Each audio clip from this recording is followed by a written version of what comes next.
Okay, we are on day 4 today. This is starting on page 53 and I'm using the PDF right now. First Amendment. Mr. Neck storms into class, a bull chasing 33 red flags. We slide into our seats. I think for sure he's going to explode, which he does, but in an unpredictable, faintly educational way. Immigration, he writes it on the board. I'm pretty sure he spelled it right. Mr. Neck, my family has been in this country for over 200 years. We built this place, fought in every war, from the first one to the last one, paid taxes, and voted. A cartoon thought bubble forms over the heads of everyone in the class. Will this be on the test? Mr. Neck, so tell me why my son can't get a job. A few hands creep skyward. Mr. Neck ignores them. It is a pretend question, one he asks so he could give the answer. I relax. This is like when my father complains about his boss. The best thing to do is stay awake and blink sympathetically. His son wanted to be a firefighter, but didn't get the job. Mr. Neck is convinced that this is some kind of reverse discrimination.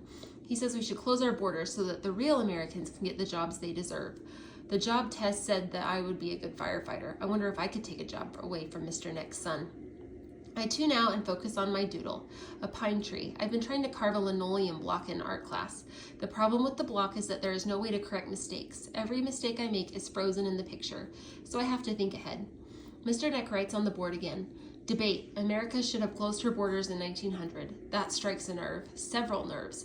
I can see kids counting backward on their fingers, trying to figure out when their grandparents or great-grandparents were born, when they came to America, if they would have made the neck cut. When they figure out they would have been stuck in a country that hated them, or a place with no schools, or a place with no future, their hands shoot up. They beg to differ with Mr. Neck's learned opinion. I don't know where my family comes from, someplace cold, where they eat beans on Thursday and hang their wash on the line on Monday. I don't know how long we've been in America. We've been in this school district since I was in first grade. That must count for something. I start an apple tree. The arguments jump back and forth across the room. A few suck-ups quietly figure out which side Mr. Neck is squatting on, so they fight to throw out the foreigners. Anyone whose family immigrated in the last century has a story to tell about how hard their relatives have worked, the contributions they make to the country, the taxes they pay. A member of the archery club tries to say that we are all foreigners and we should give the country back to the Native Americans, but she's buried under disagreement. Mr. Neck enjoys the noise until one kid challenges him directly. Brave kid. Maybe your son didn't get that job because he's not good enough, or he's lazy, or the other guy was better than him, no matter what his skin color. I think the white people who have been here for 200 years are the ones pulling down the country. They don't know how to work. They've had it too easy. The pro-immigration forces erupted applause and hooting. Mr. Neck, you watch your mouth, mister. You are talking about my son. I don't want to hear any more from you. That's enough debate. Get your books out. The Neck is back in control. Showtime is over. I try to draw a branch coming out of the tree trunk for the 315th time. It looks so flat, a cheap, cruddy drawing. I have no idea how to make it come alive. I am so focused that I don't notice at first that David Petrakis, my lab partner, has stood up. The class stops talking. I put my pencil down. Mr. Neck, Mr. Petrakis, take your seat. David Petrakis is never, ever in trouble. He is the kid who wins perfect attendance records, who helps the staff chase down bugs in the computer files of report cards. I chew a hangnail on my pinky. What is he thinking? Has he flipped, finally cracked under the pressure of being smarter than everyone? David, if the class is debating, then each student has the right to say what's on his mind. Mr. Neck, I decide who talks in here. David, you opened a debate. You can't close it just because it's not going your way. Mr. Neck, watch me. Take your seat, Mr. Petrakis. David, the Constitution does not recognize different classes of citizenship based on time spent living in the country. I am a citizen with the same rights as your son, or you. As a citizen and as a student, I am protesting the tone of this lesson as racist, intolerant, and xenophobic. Mr. Neck, sit your butt in that chair, Petrakis, and watch your mouth.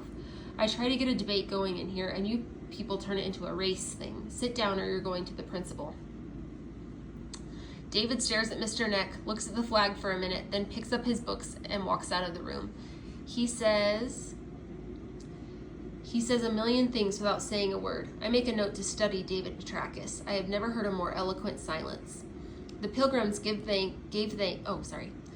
thanks. The Pilgrims gave thanks at Thanksgiving because the Native Americans saved their sorry butts from starving. I give thanks at Thanksgiving because my mother finally goes to work and my father orders pizza. My normally harried, rushed mother always turns into a strung-out retail junkie just before Turkey Day. It's because of Black Friday, the day after Thanksgiving. It's because Oh, the start of Christmas shopping season. If she doesn't sell 1 billion shirts and 12 million belts on Black Friday, the world will end. She lives on cigarettes and black coffee, swearing like a rap star and calculating spreadsheets in her head. The goals she sets for her store are totally unrealistic, and she knows it.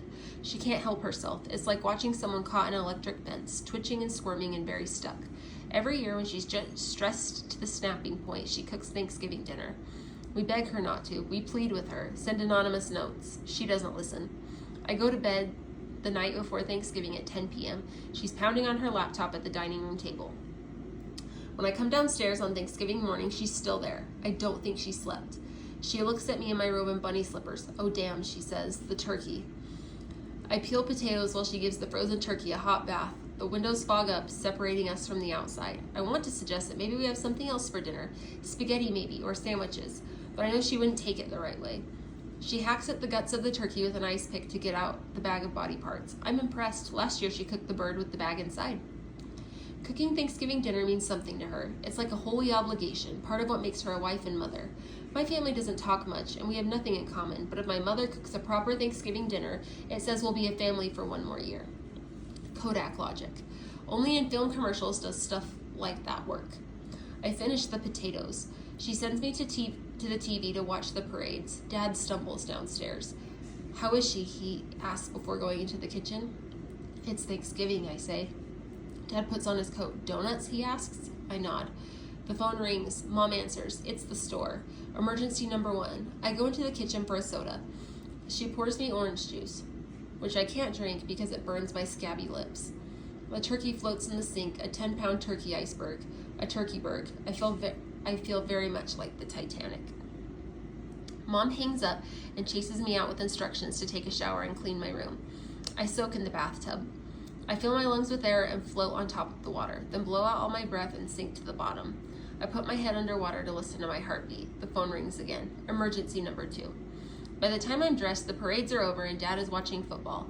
Confectioner Sugar dusts the stubble on his face. I don't like it when he bums around the house on holidays. I like my dad clean-shaven and wearing a suit. He motions for me to get out of the way so he can see the screen.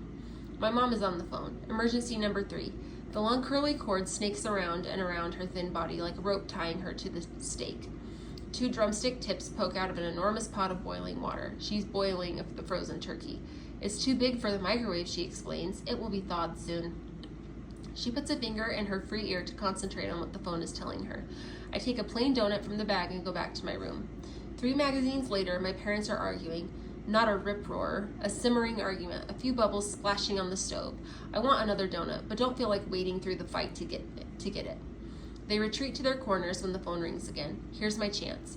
Mom has the phone to her ear when I walk in the kitchen, but she isn't listening to it. She rubs the steam from the window and stares back into the backyard.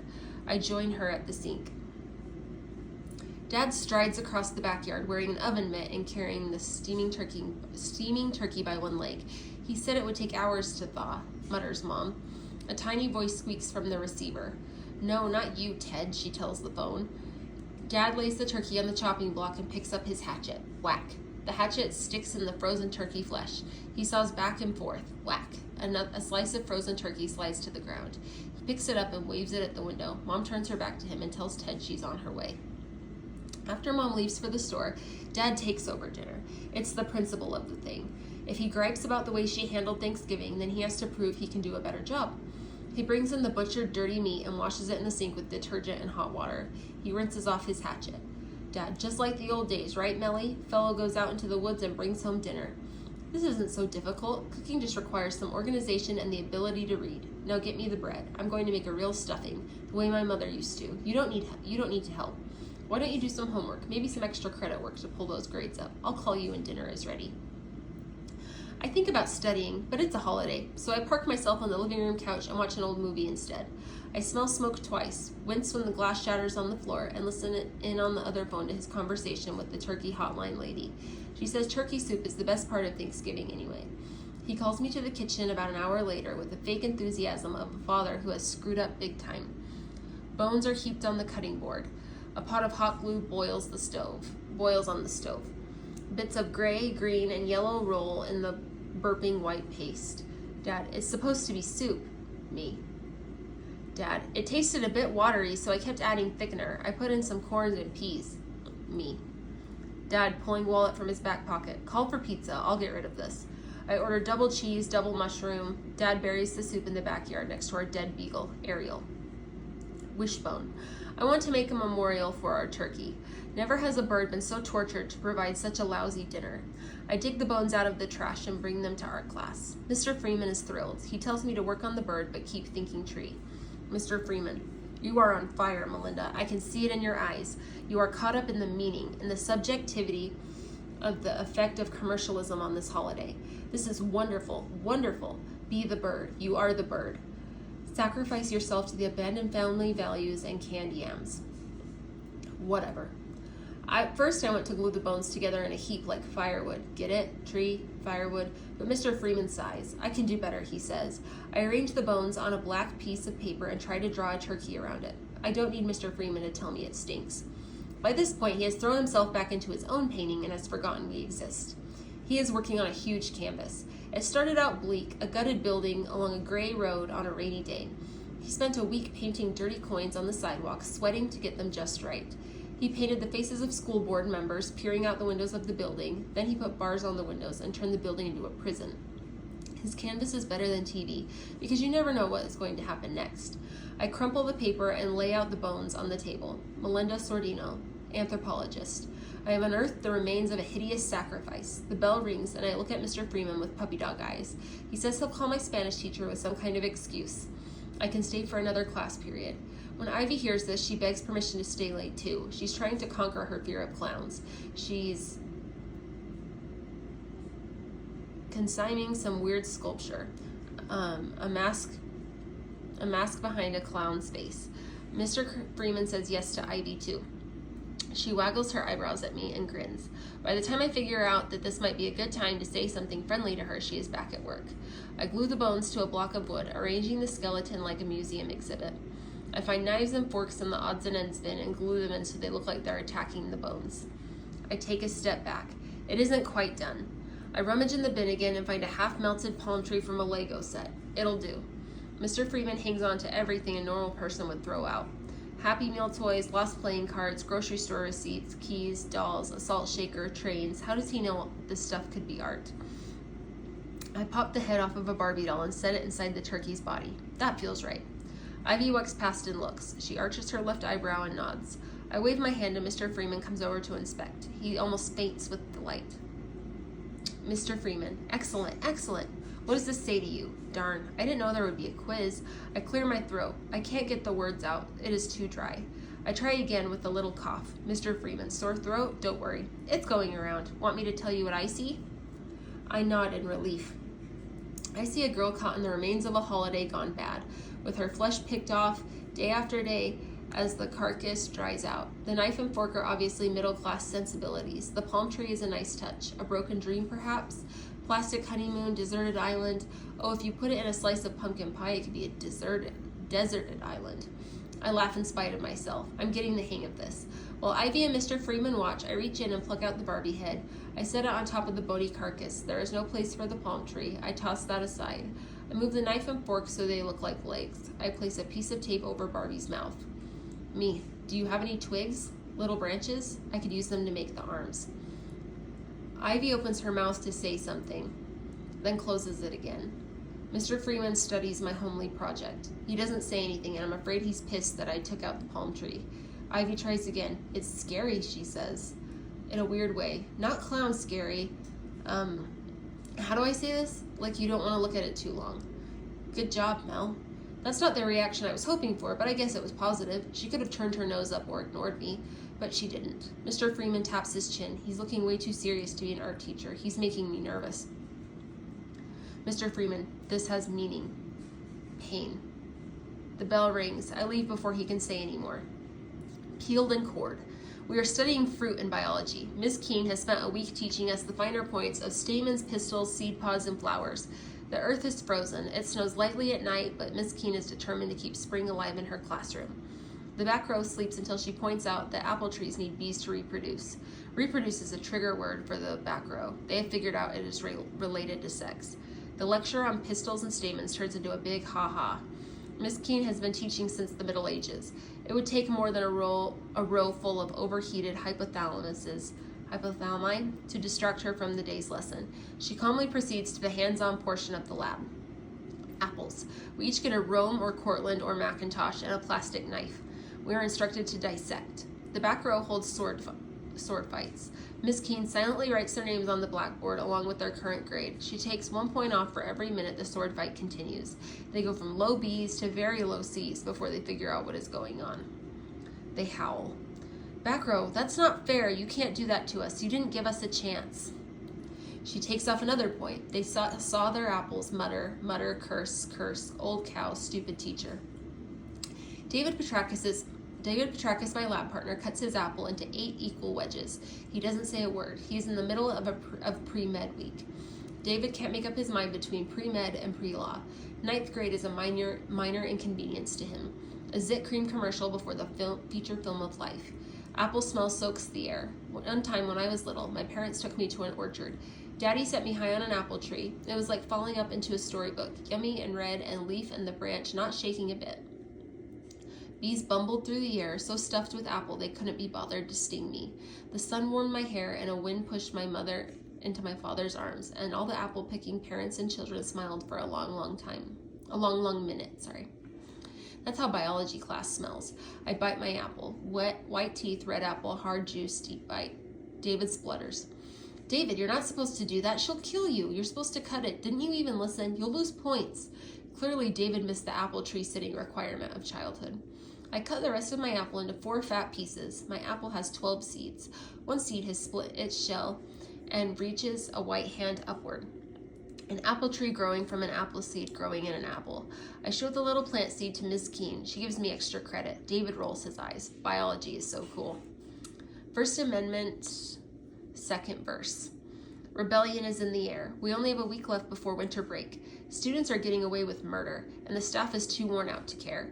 I hear rumors of eggnog in the faculty lounge. This revolutionary spirit is even breaking out in social studies class.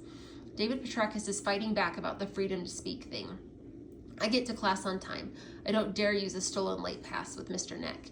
David takes a seat in the front row and sets a tape recorder on his desk. As Mr. Neck opens his mouth, David presses the play and record buttons at the same time, like a pianist hitting an opening chord. Mr. Neck teaches the class straight. We are galloping toward the Revolutionary War. He writes no taxation without representation on the board. Very cool rhyming slogan. Too bad they didn't have bumper stickers back then.